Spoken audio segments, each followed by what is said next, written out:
Hi, I'm Tom Volpe from Volpe Woodworks. I've been supplying exotic and domestic wood veneers to woodworkers of all levels of experience for 25 plus years. I've had a chance to work with lots of different species of wood, veneers, and some I enjoy working with a lot, some other ones not so much.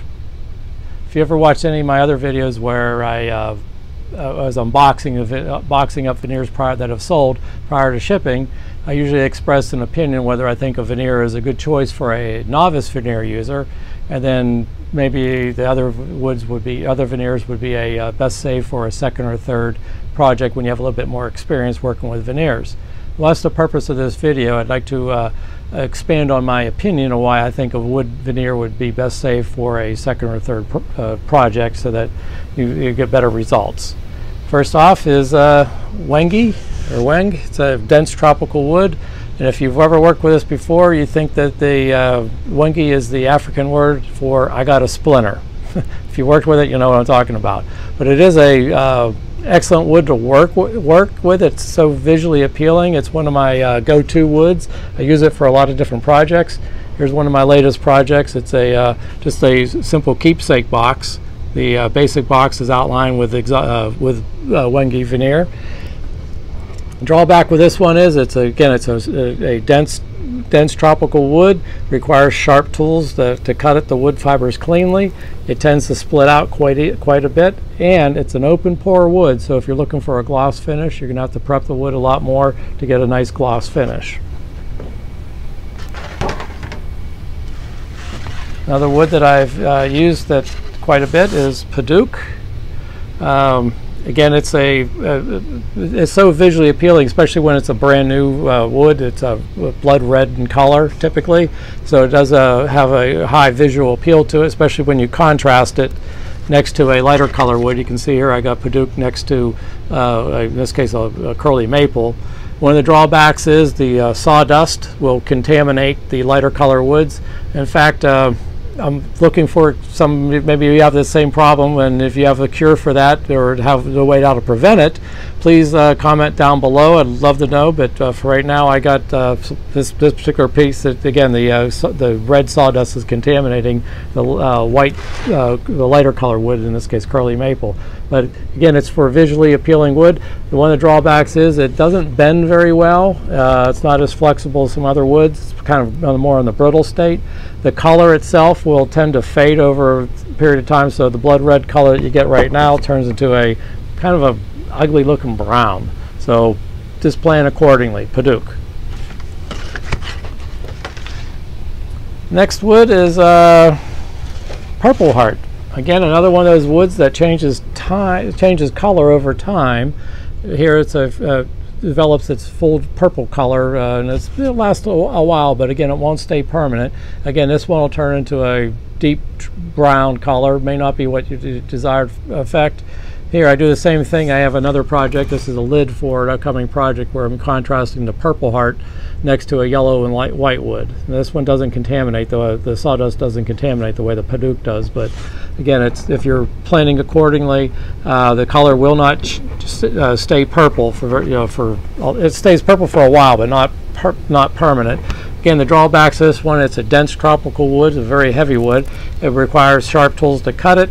Again, it's not color fast, but it's the only purple wood that I know of to work with. Let's see, what else I got here? Tiger wood, otherwise known as Goncalo alves. I don't like this wood at all. I don't like working with it.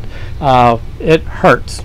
You can see it can have a lot of short grain to it, so therefore it's a little more fragile than a lot of other woods. It can simply just shatter.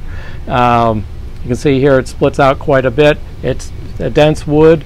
It does require sharp tools, and got to keep the tool sharp to cut it, but it is a beautiful wood. So if you're looking for something that has this nice tiger pattern to it, this wood is worth the effort on some projects. I just don't particularly care for it myself, and definitely not a novice, not a wood for a novice veneer user. So far, if you like the contents of this video, I'd love for you to hit the like button and subscribe to my channel if possible, and hit the like button, or the bell, so that you get notified of anything future. I'm not real quick about making these videos, but at least you get notified of it. And let's continue on. Next one is Zebrano, or zebra wood. Again, another one of those dense woods that require sharp tools to sever the wood fibers cleanly. It does tend to tear out quite a bit, so it does require a little bit more pressure and cause a tear out. It is again one of those go-to woods. It does have a nice horizontal, or in this case I'm making a decorative box. The contrasty lines make a nice horizontal design for a visual appeal for, in this case, a keepsake box. Drawback, again, it does require sharp tools, and it just smells. It smells like the horse barn on a hot summer day in a county fair. It just smells. They named it right. And finally, lacewood. I've only used this in a veneer form, so I don't have any experience with it in a lumber form. It may behave differently, but for the drawback for this one is the way it's manufactured. I don't know if it's not going to show up here, but because of these, the way the veneer is actually sliced, the density of the wood fibers can vary quite a bit between where the modular arrays are sliced versus the essentially exposed wood fibers. That tends to lead to areas where the veneer, where the density is not as even, and it has some thin spots. So whenever you've bonded this to the substrate and you're going to go to level it with sanding it, you might find out you sanded right through it. So for that reason, I don't recommend this veneer for a novice veneer user. It does cut easy. It's a little bit on the brittle side, but again, you might ruin your project by sanding through it. There's nothing that kills you, takes the sand out, or takes the wind out of your sails when you've done all that work, and then the last step is sanding, and you ruined your project.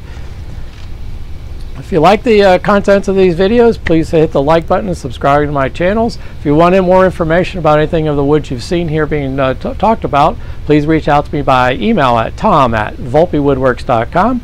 Also, these woods are available in my eBay store, Thin Wood and Old Tools. I also sell on my website, volpewoodworks.com.